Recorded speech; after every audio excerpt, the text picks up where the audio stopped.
Ahoy! Kamusta mga Rep-Up Pips? Magandang yaman sa inyong lahat. Sa video na to, magpapakanton tayo ng idea. Kumbaga, level up, pa-value ng idea.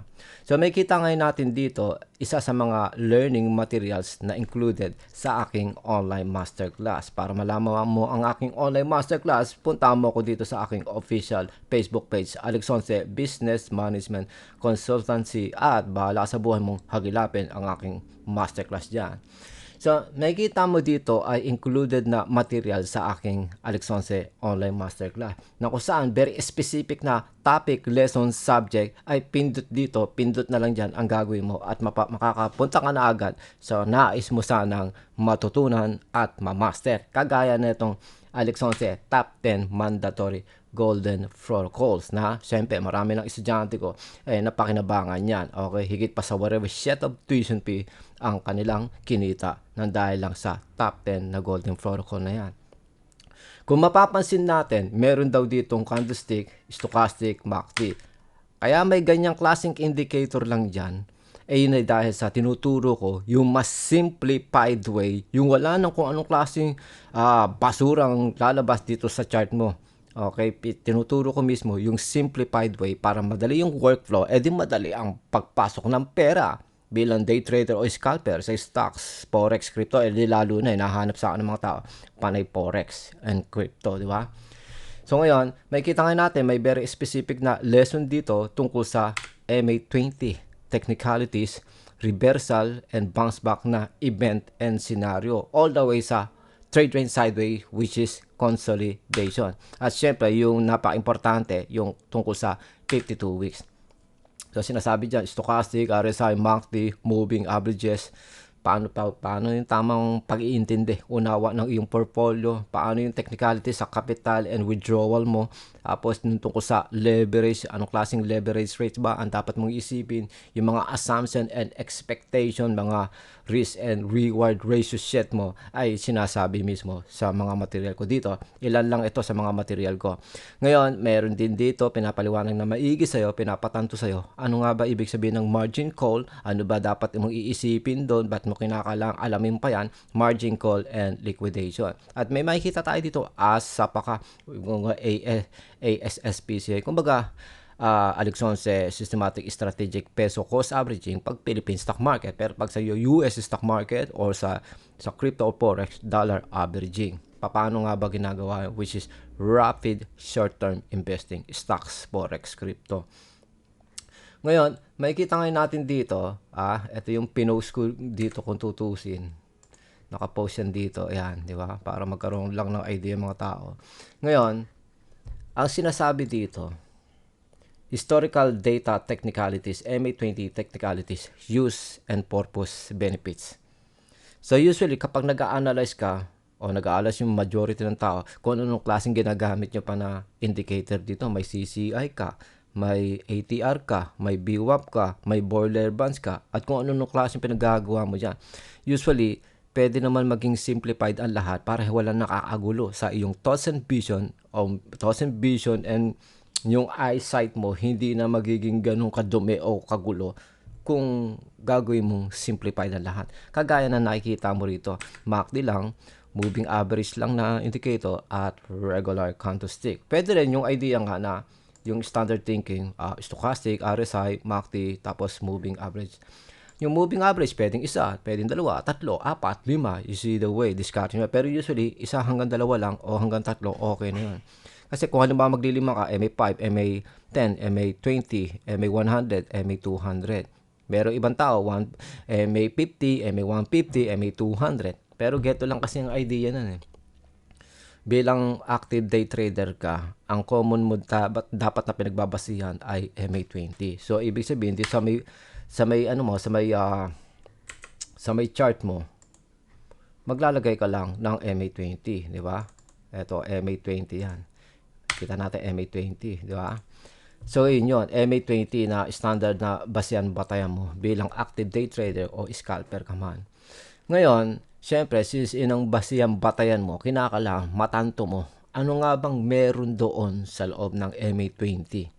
Ngayon, pinapakita dito, ina-explain dito na keso, Yung MA20 o yung historical data technicality to determine, confirm, figure out any market structure, events, scenario sa kahit anong duration, length, or time frame. Pag sinabing kahit anong duration, length, time frame, it doesn't fucking matter kung by years, months, weeks, days, all the way sa hours and minutes.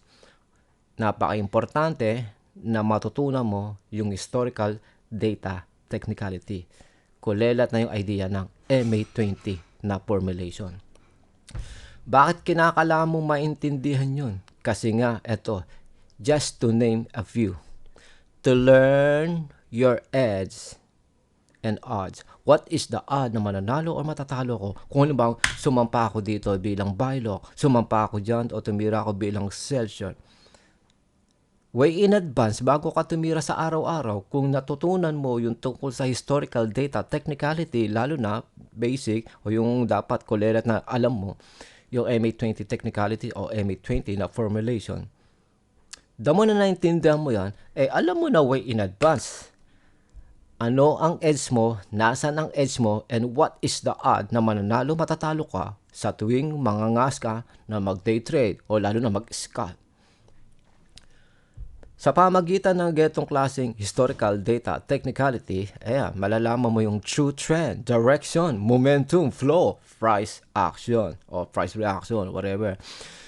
Ito, nakalagay din dito, to learn price frequency of any stocks, forex, crypto. Kumbaga, yung price frequency, attitude, character, image, habit niya. Sa loob ng MA20 o sa kahit anong klaseng duration, mas maiintindihan mo na siya.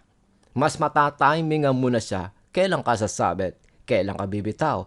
Kailan mo i-apply, implement ang buy long versus sa sell short.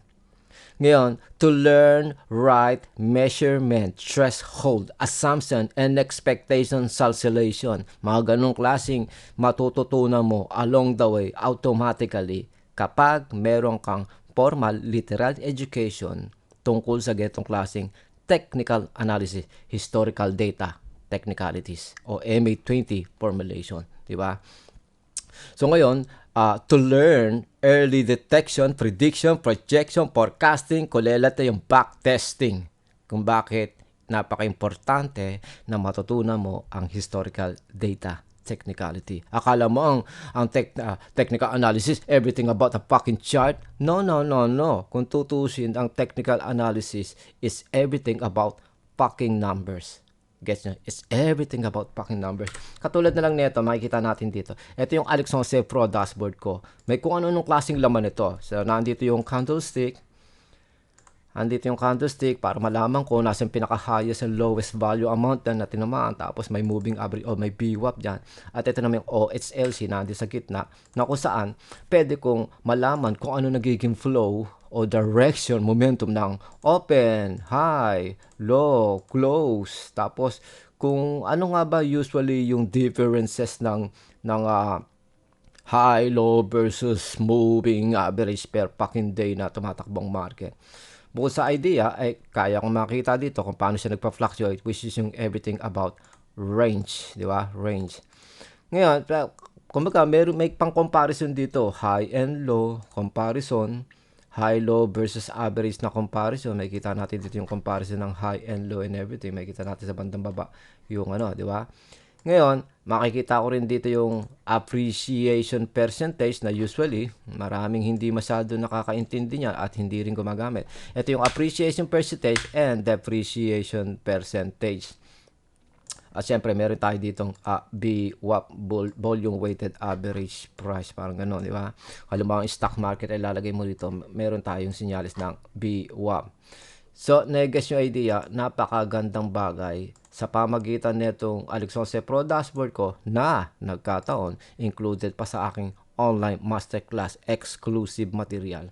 Mas mapapadali ang process mo sa early detection, prediction, projection, forecasting, basta sa pag-a-analyze. Kumbaga mas mas mahahasa ang iyong kokote sa usapang technical analysis. May kita ngayon natin dito sa bandang kanan. May kung anong klaseng information na very important. Katulad nitong SMA, WMA, EMA, yung threshold ng 52 weeks at meron akong special formulation tungkol sa may YX per meter at yung sumatotal na average sa loob ng MA20 na ina-analyze mo kunyari gamit yung Pro Dashboard o whatever. Ngayon, may kita ngayon natin dito, meron tayong isang katutak ng mga buttons dito. Di ba? Meron tayong isang katutak na buttons na kung saan dito, meron din tayong mga icon na kung saan nandito lalabas yung Alex 11 Repa Pips Calculator, Stocks, Forex, Crypto na calculator, whatever. Bukod pa dyan, meron tayo dito mga special na na mga functions or features katulad netong meron tayong MA20 na true moving average. Meron tayong pinaka-snapshot sa loob ng MA20 at sa kung anong klaseng duration na nakalagay dyan. At meron din tayong mismong pips meter at yung support and resistance level. So, nandito na agad, way in advance, naka-free kung calculated na sa'yo o kumbaga nag-auto-compute calculate estimate na para sa'yo. Wala ka nang gagawin kundi isipin, basahin, i-analyze mo na lang hanggang sa lutuin mo na yung game plan mo. Paano ka babanat sa araw-araw na mangangas ka na mag-day trade and scalp. So, may kita ngayon natin dyan. Kung isipin natin, kung ano ba mag-chart tayong ganito, sa paano mong way may kita yun. Nagkataon dito sa akin trading view, meron din ako nilagay ng very simple lang na dashboard dito. Okay, meron ako ditong very simple na dashboard. Buray natin to. Lagay natin yung very simple na dashboard. Ginawa ko na kung saan may auto calculation din. So, may kita natin ito, auto calculation. Gawa ko sa may punch script. So, may kita ngayon natin yung pinaka-lowest na sa loob ng MA20, pinaka-highest, lowest and highest, yung total ranges, all the way sa mismong average. Pinapakita dito yung MA20 versus MA7 versus MA5 versus sa current market price na yung tinitingnan. Halimbawa, balik natin sa dati kasi may gumagawa tayong material dyan. So, ngayon, bukod pa dyan, may kung anong klaseng computer at kung anong klase pang mga special na exclusive na material na meron dito. Pwede tayo mag-focus lang, halimbawa, historical data and then candlestick. So, may kita natin candlestick ito. So, pagpo-focus yan dito sa horizontal na historical data at yung candlestick.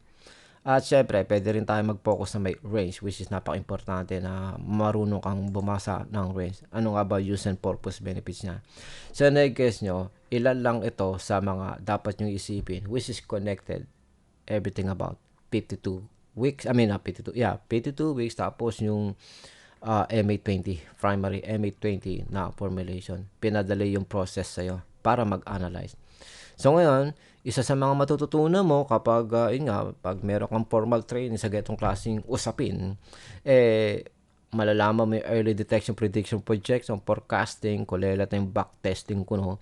Tapos, malalaman mo na agad yung tamang risk and ratio reward, tamang timing, tamang judgment and conviction, and maging final verdict mo bago ka mangas na mag-trade sa araw-araw. Sa pamagitan ng malaman mo yung historical data, technicality, mas alam mo na yung right emotion, mental mindset, habits, attitude, character, image, habit. Okay, mas matatanto mo na kung paano gumawa o lumuto ng mas matindihang game plan, rapid action, execution. Di ba? Magkaroon ng rapid decision making, action, and execution. Kesa stocks, forex, crypto bilang scalper, day trader, swing trader, position trader, momentum trader, investing is the same thing. Kinakailangan matutunan mo yung ganitong klaseng technical analysis. Pinaka-riskiest sa 6 na category na to, pinaka-riskiest at expensive to learn and master yung scalping. Secondaring, risky, expensive, and hard to learn and master yung day trading. Yung isa naman, o yung other option, may option na position trading, momentum trading, momentum trading na kung saan halos parehas lang naman din ang concept ng swing trading. Yung ibig sabihin ng day trading, buy now, tapos sell it a day or two or within MA5. pag bumili ka ngayon, kunyari buy long, bumili ka, nag-appreciate, take profits, tapos sampa ka na lang uli, tapos maghintay ka, kulelat, a day or two. Pero usually nga, matagal na yung 5 days para manalo ka sa day trading. Okay. Ngayon, scalping naman, yung mahabang process ng long-term investing, pinaikli mo by day all the way sa by oras to minuto na lang yung scalping. Kaya, yan yung pinaka-expensive at hard way to learn it. Very expensive, matagal yung aralin. Matagal yung masterin, katulad ng day trading. Di ba? Hindi katulad ng swing trading, kumbaga sa loob ng isang buwan, isa o dalawang beses ka lang magbabay low, sell high, o isang beses ka lang o ilang beses ka lang mag-sell short sa loob ng isang buwan. Hindi mo kinakailangan gumawa ng isang katutak na trade. Kumbaga, swing trading, paminsan-minsan lang na panunugal. Yung position trading, pwede mag-last ng 1 month, 3 months, or whatever. O pwede mag-last din ng less than a month. Ibig sabihin lang yun, chinechepoan mo, kunyari, umakyat yung presyo dito, tapos nandito na yung market price. So, ikaw naman, pumosisyon ka, sell short, at hihintayin mo na mag-mature yung presyo. O lumipas na makailang panahon dito, lagpas ng MA20, yun, bumagsak yung presyo, edi panalo ka. So, ganun yung position trading or momentum trading. Pagdating ngayon dito, position trading o momentum trading, alam mo, ang taas na yan versus sa past transaction na ganyan. So ngayon, doon ka na naman sa idea ng sell short. Pero kung halimbawa, nandito yung current market price, alam mo, ito yung pinaka recent o past transaction. Dito, way in advance, siyempre, initial thoughts and vision mo o sa base sa matalino mong analysis, it's more on buy long. So, puposition ka dyan. Para na sa gano'n, kung magpo-position ka para kumuha ng CCU, tapos within 45 days, meron ka ng lithium mano. Parang gano'n, po-position ka lang, hindi mo talaga i-scalp, hindi mo set totally the day trade, kundi po-position ka lang. Kukuha ka lang ng very minimal lang na taya, and then hayaan mong tumakbo ang panahon. Mga gano'n. Yung momentum trading ay bumabase yan sa kung paano nagmo-move yung moving average, di ba? Tsempohan mo, tatimingan mo. Ngayon, nakikita natin yung moving average dito, umakyat, tapos bumagsak, tapos umakyat ulit, tapos bumagsak, tapos paakyat na naman dito. So ngayon, yun yung mga tsempohan mo Kailan siya nagda-downward versus upward na momentum. So alam mo na agad kung nag-upward na yan, more on sell short na application. Kung nag-downward na yan, more on buy long ang gagawin mo. So, ganun yung gagawin mo sa momentum trading. Tsempohan mo yung pinaka lowest and weakest point na kanyang binagsakan sa downward momentum at doon may apply yung buy long. Tsempohan mo, kakapain mo, pagsalsala mo mismo, kailan o hanggang gaano ka ikli o kahaba ang ginawa niyang upward na trend or momentum. Dama nakakita ka ng super haba na trend or momentum, upward na momentum, ibig sabihin ngayon nun, yun yung ideal point na magpo-position trading ka sa application ng sell short. Diba? So remember, on day trading, a day or two, bili ka ngayon, a day or two, kulelat na paghihintay mo, panalo na yon. Pero usually, matagal na yung 5 days para manalo ka sa day trading.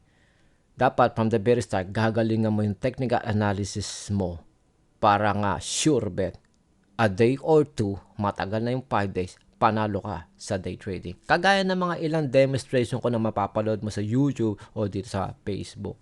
Okay? So ngayon, na-guess nyo yung idea na pinaka-expensive at matagal na ma-master yung scalping. Pinaka-expensive, matagal na ma-master yung scalping at isa yan sa pinaka-most riskiest na trading, yung scalping. Secondary risky na trading ay yung day trading. Yung position trading, momentum trading, kumbaga nasa conservative yan na point of position kasi nga hindi ka totally naghahabol ng by days lang, hindi ka rin naghahabol ng by hours and minutes lang. Bagkos tataya ka dyan, ipark mo lang yung pera mo na makailang panahon, hayaan mong tumubo. Ganun, para ka lang nagtanim ng halaman. Parang ganun. So ngayon, sa pamagitan ng matutunan mo yung historical data, magagawa mong madisiplina sarili mo na kesyo, nagmamadali kang kumita. Kung nakikita mo naman dito, ay, pa-reversal muna ito, magre-reversal muna ito, magre-retest muna ito, ay, more on bounce back. Mas malalaman mo na nasan yung mas ideal point na magda-day trade ka versus mag-scalp ka. Nasan yung ideal point na kesyo, mas applicable dito, position and momentum trading lang. Imbis na day trade, lalo na scalp, blah, blah, blah. Parang gano'n, di ba? So, kinakailangan, katulad yung sasabi dito, self-awareness is a fucking must. Hindi porket available ang scalping, day trading, ay gagawin mo na. Ibabase mo ito sa kung sino ka. Ibase mo mismo kung ano ang true value mo. May dalawang klaseng option sa pagta-trade and scalp. Is either sell short or buy long. Hindi porket may sell short, magsa-sell short ka na. Di ba? Ang common na ginagamit dyan, yung buy long, buy low, sell high. Hindi porket may sell short, magsa-sell short ka na. Tanungin mo muna sarili mo, ikaw ba yung taong tipong multitasker? Kaya mo pagsabihin mga multiple things at once?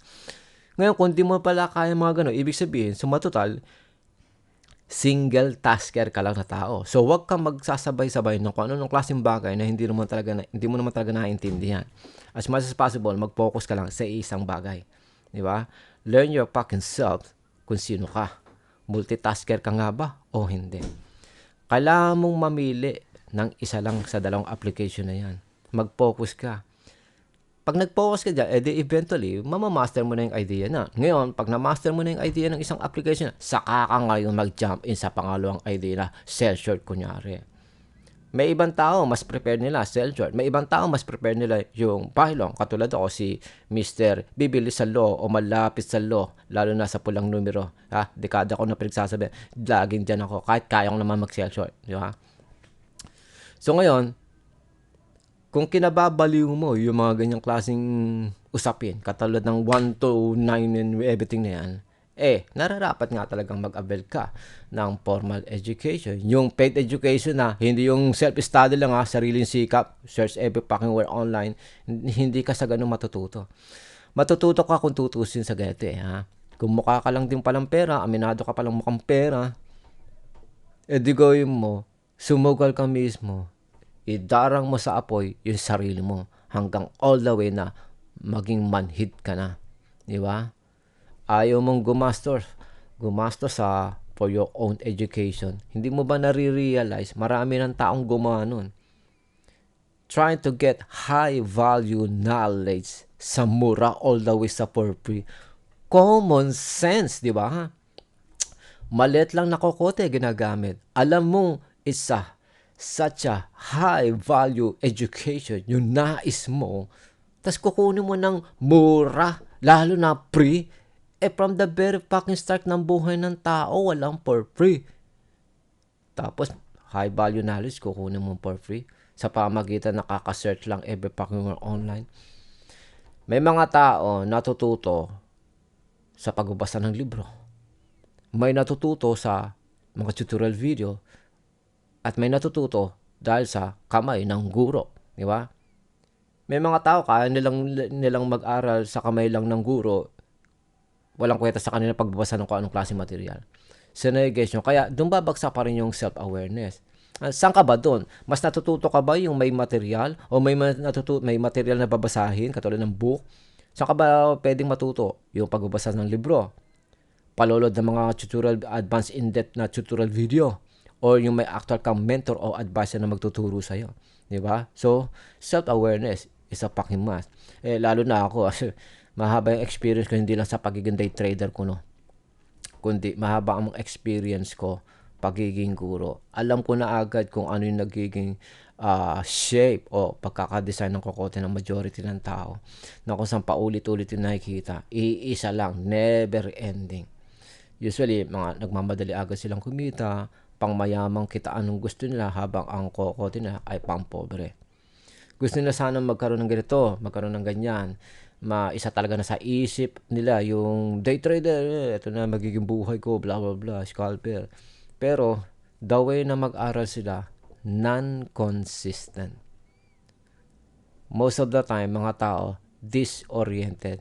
Doon pa lang sa pag-organize sa sarili, kadalasan mga tao fail na agad. Tapos pagdating sa basic math, naku, ang daming bagsak. Basic math lang. Paano ka ngayon magiging biyasa sa technical analysis kung basic math lang, fail ka pa? Eh di lalo na, mas nakakatawa. Hindi nga nakakatawa eh, mas nakakaasar. Alam mo, nasa digital age na tayo, long years ago na. Tapos hanggang ngayon, nababalo ka pa paano mag-operate ng computer.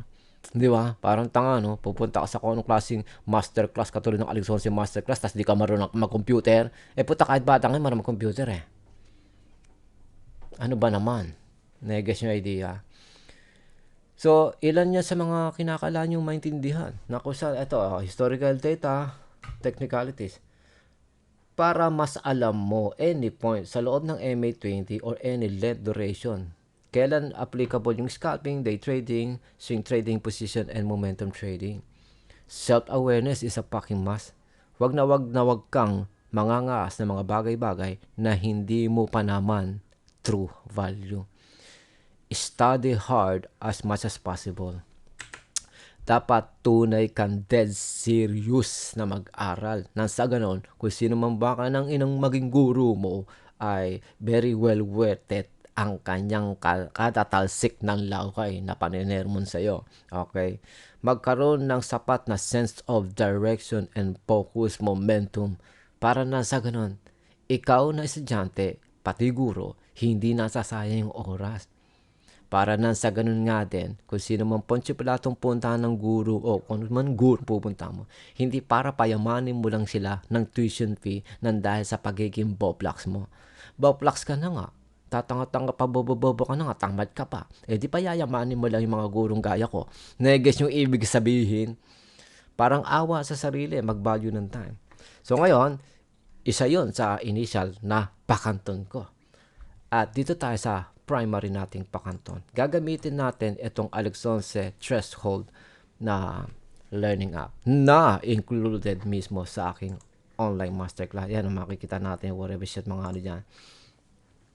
So ngayon dito, pag pinundot mo yung buy, edi buy long na application. Pag pinundot mo yung sell, edi sell short na application. Pero ang purpose nito ay para malaman mo kung gumagamit ako ng whatever shit na leverage rate, ilang volume ba ang 1 lot, 5 lot, 10 lot, 50 lot, 100 lot. Diba? Mga basic idea.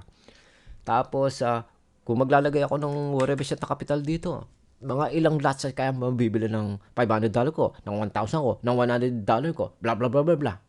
At the same time, may automatic na computation estimation dito kailan ka tatamaan ng margin call at kung kailan ka tatamaan ng lintek.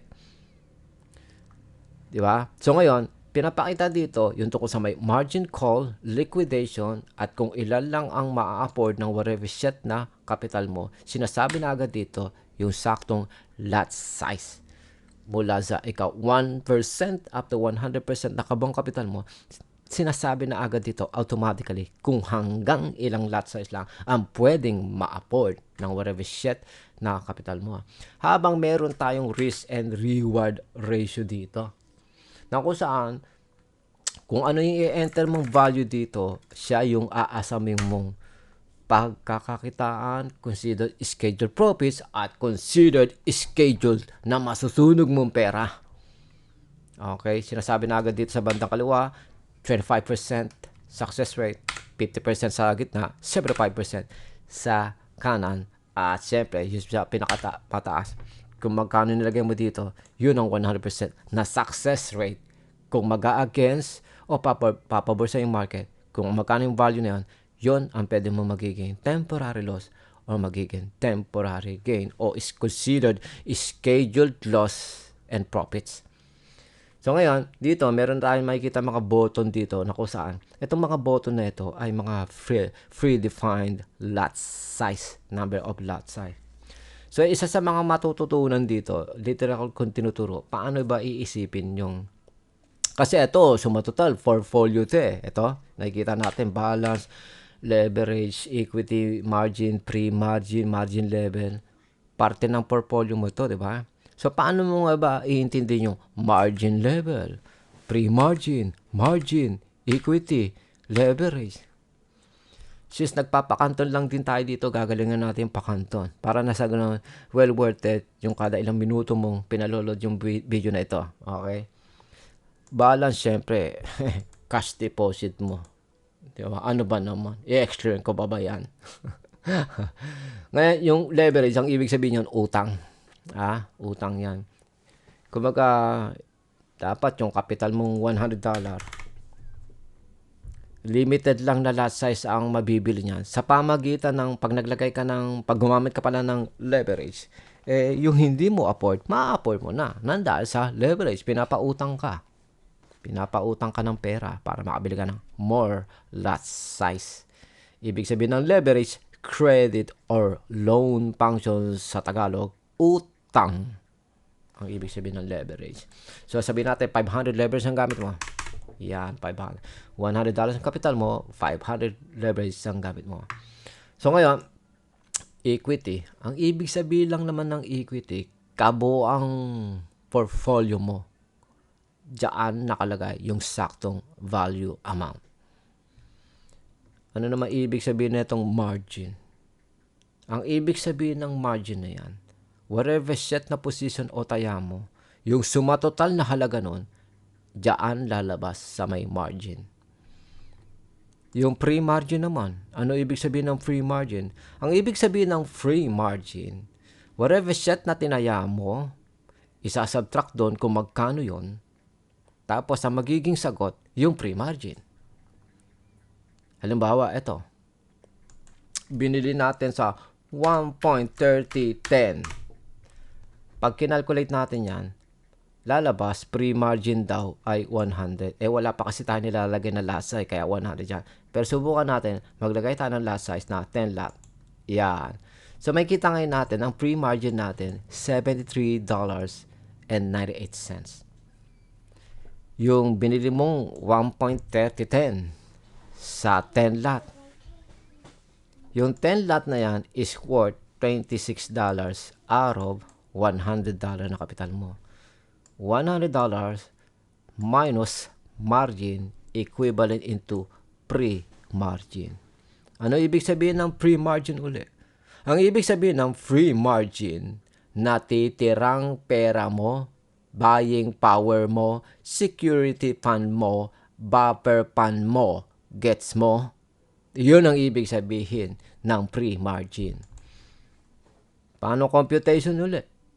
Mamaya muna, i-explain muna natin yung margin level. Ibig sabihin lang yan, yung margin level, mapapansin mo, margin, pre-margin, tapos margin din yung salita. Ibig sabihin lang dyan, computation mismo siya by percentage. Okay? Gaano kalaki, kalit na lang yung porsyento ng margin mo. O natitirang margin. Yun yung ibig sabihin nyo. So ngayon, balance, gumagamit ka ng 500 leverage, binanata mo ng 1.3010 sa 10 lot. Yung 10 lot mo is worth $26. $26 minus sa capital, magiging sagot, pre-margin. At yung pre-margin na yan, ang porsyento, eto na nga, 384%. Ngayon, halimbawa, nag-appreciate yung presyo, 1.30. Binili mong 1.3010, nag-appreciate sa 1.3030. Suma total, may auto-computation dito na ang total difference, aka pips na kinita mo, 20 pips, repa pips, gets mo? Yung 20 pips naman na yan, naka-multiply dito sa may volume mo. At ang sagot, nandito sa profits, P&L, profits and loss. Diba? So ngayon, kung titignan ngayon natin, naka 500 leverage ka. Ang 10 lot mo is worth 10,000 na volume. Pero subukan mong ibagsak yung leverage. Calculate natin. Yung 10 lot mo pa rin nataya is worth 2,000 na lang. The more na mababa yung leverage na gamit mo. Eh, kapag day trading, lalo na scalping, ito susundan mo. Alexandre mandatory protocol na iyong susundan. Malaki kapital mo, 1 to 5% maximum risk. Minimum collection 10 lot worth 10,000 volume. Maliit kapital mo 5 to 20% maximum na panunugal ang gagawin mo out of your total cash capital. Minimum collection 10 lot at 10,000 volume. So, $100 ang kapital mo. 100 leverage. Nag 10 lot ka.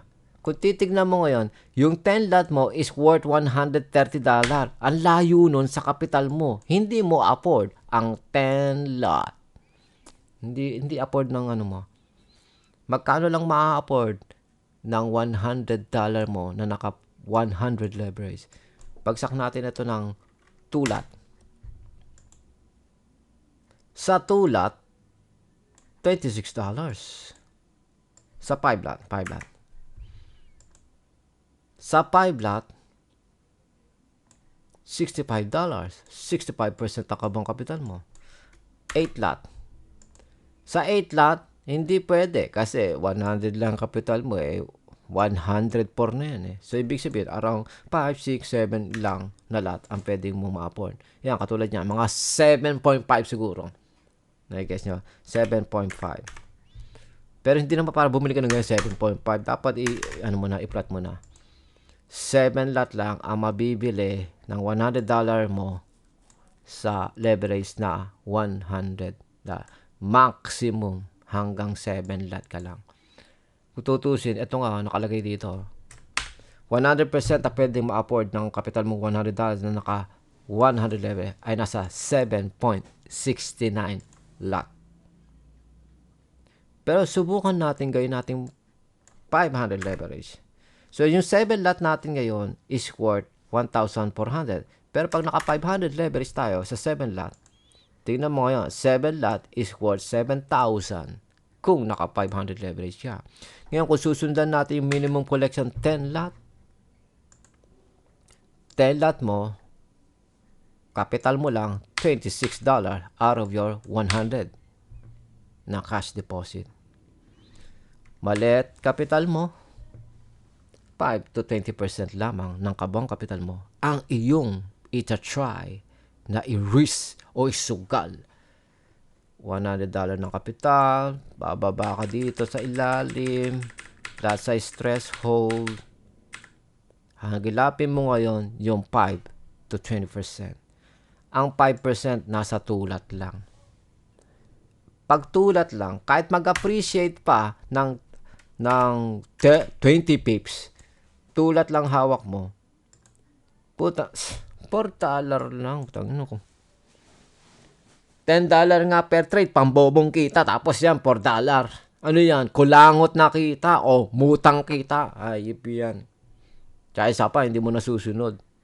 Minimum 10 lot collection. Worth 10,000 na volume.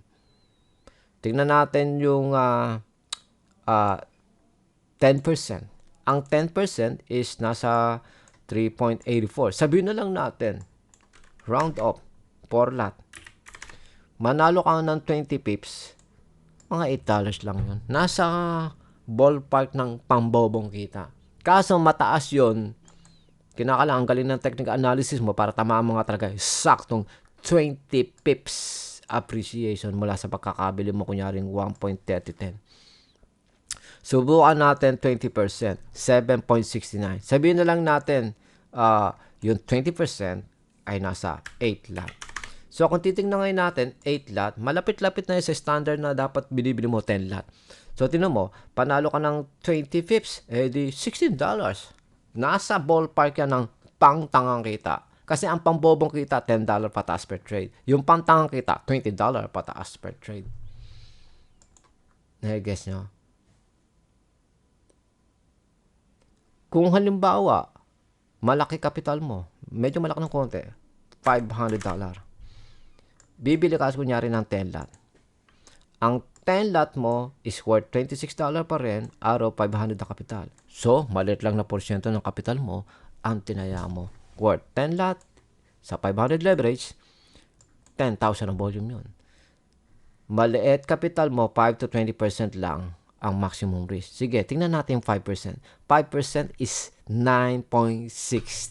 I-round up mo na to the nearest number. Kulelat mo na bilihan na lot size sa 500 mong kapital, 10 lot. I mean, pinaka-maximum pala yon. Pinaka-maximum kasi, hindi pala, minimum pala. Okay? Pinaka-kulelat na taya mo. Kasi tingnan mo, ang 5% nasa 9.61. O di kulelat na tayaan mo sa 500 mong kapital, 10 lot. Hindi yan masyadong risky. Ngayon kung sakali, kung susundin natin 5 to 20%, sabihin na natin sa 20%. Utan, laki ng 20%. Nasa 38 na lot size. Lagay natin dito 38. Ang 38 lot is worth halos $100 na iyong kapital. 38 lot is worth halos $100. So, nga, around 20% ng kabuang kapital mo. Which is maximum risk threshold mo sa kapital na $500. Kung titignan ngayon natin, naka 38 lot ka, panalo ka ng $76 agad. Kung naka 10 lot ka lang, 20 ka lang. Naka 20 lot ka, 40 ka lang. Naka 30 lot ka, 60. Naka 50 ka. Naka 100 ka. Yan ang magiging kita agad. Kung nag-appreciate ng saktong 20 pips. Whatever siya na. Naka 5 lot ka lang, kita ka 20 pips, kita ka ng $10. Naka 10 lot ka, kita ka ng 20. Which is, pag naka 5 lot ka, manalo ka ng 20 pips, panalo ka ng pambobong kita, $10. Kung naka 10 lot ka, nanalo ka ng 20 pips, pantang kita ang kinita mo, $20. Pero ang idea talaga dito, as much as possible, may malaki kang lot size para hindi mo kinakailangang habulin ang 20 pips, 30 pips, 50 pips, gets mo repa pips. Puta, matalsik-talsik palaway nun. 500 yung capital mo. Ang sabi daw dito, 5 to 20%. Sabihin na natin 20% ka, sabihin na natin yung 20% mo nasa 35 lot lang. 35 lot. Wala ka pa sa 20% yan. Di lalo na kung 30 lot. Wala ka pang 20% yan. Kung 30 lot, kasi 38 lot yung 20%. Tignan mo diferensya. Manalo ka ng 20 pips, $60 na agad yan. Paano ka libaw nanalo ka lang ng mga 10 pips? Ang laki na agad ng kita. Nasa range lang yan ng pangtangang kita. 4 times mong gawin sa loob ng isang araw. 4 times mong gawin sa loob ng isang araw. Ganyang klaseng trade lang. 4 times. 4 times. Kung 4 times na tag 30, di $120 yun. Sabihin na lang natin 2 times per day. Okay? 2 times per day. Saan na ba yung ano natin? Mali pala ito. Leverage. Parang dito tayo sa ledger. Okay. Sabihin na lang natin 2 times a day. That's $60. 56 pesos. Magkano yaman mo per day? $60. Per week, $300. Per month, 1,200. Sa pesos, up to 67,000 pesos. Sa loob ng isang taon, mayaman ka ng 201,000 sa 25% lang na success rate. Araw-araw, 2 beses lang na ganito. Sa loob ng isang taon, ang suma total na pwede mong maging yaman, 806,000 pesos. 100% na success rate na very consistent buong 12 fucking months, nanalo ka lang o nananalo ka lang 2 times a day nitong $30. Gawin mo ng buong isang taon, mayaman ka na ng 800,000. Sabihin na lang natin, masyadong perfecto yung mundo nun. Dito na lang tayo, tamaan mo success rate ng around 50%. Meron ka pa rin $500,000 richer. Almost saktong 500,000 richer. Kasi may 403,000 kang pagyaman sa loob ng isang taon sa pamagitan lang ng 2 times mo lang kitain ito per day, gawin mo ng isang taon.